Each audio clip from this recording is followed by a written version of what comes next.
नमस्कार, लाइव हिंदुस्तान देख रहे हैं आप। मंगलवार को महाराष्ट्र के अकोला जिले में पातुर नगर परिषद के साइन बोर्ड पर उर्दू भाषा के इस्तेमाल को बरकरार रखते हुए सुप्रीम कोर्ट ने एक अहम फैसला सुनाया।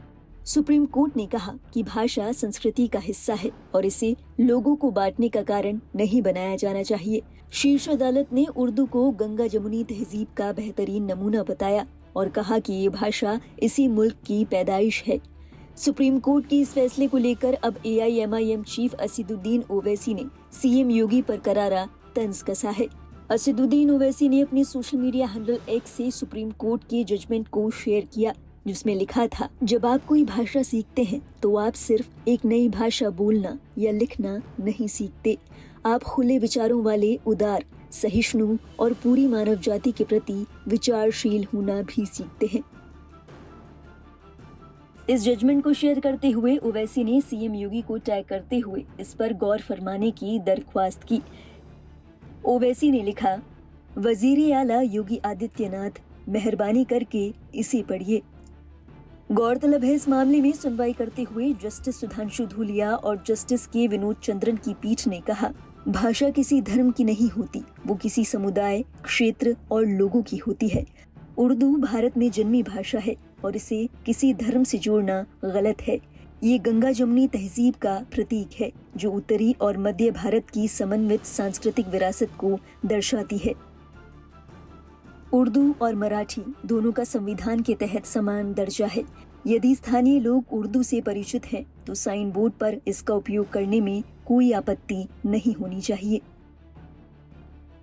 अपने फैसले में कोर्ट ने ये भी कहा कि उर्दू को अक्सर मुस्लिम समुदाय से जोड़कर देखा जाता है, जो कि वास्तविकता से कोसों दूर है। कोर्ट ने ये भी कहा कि औपनिवेशिक शक्तियों ने हिंदी को हिंदुओं और उर्दू को मुसलमानों से जोड़ने की गलत धारणा बनाई। उर्दू भारत की छठी सबसे अधिक बोली जाने वाली अनुसूचित भाषा है और ये देश के लगभग सभी राज्यों में बोली जाती है।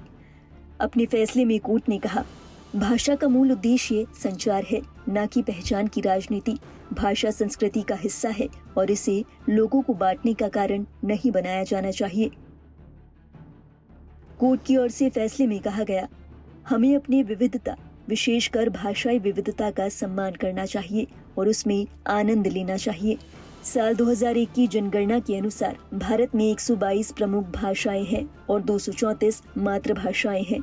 उर्दू भारत की छठी सबसे अधिक बोली जाने वाली अनुसूचित भाषा है और लगभग हर राज्य और केंद्र शासित प्रदेश में कुछ जनसंख्या इसे बोलती है।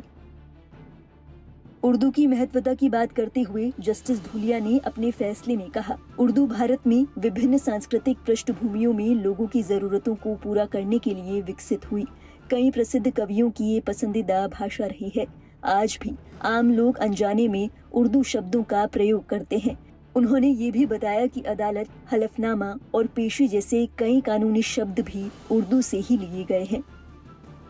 बता दें, ये पूरा मामला 2020 से जुड़ा है। वर्षाताई बांगड़े नाम की एक शख्स ने पातुर नगर परिषद से उर्दू साइन बोर्ड हटाने की मांग की थी, जिसे परिषद ने खारिज कर दिया था।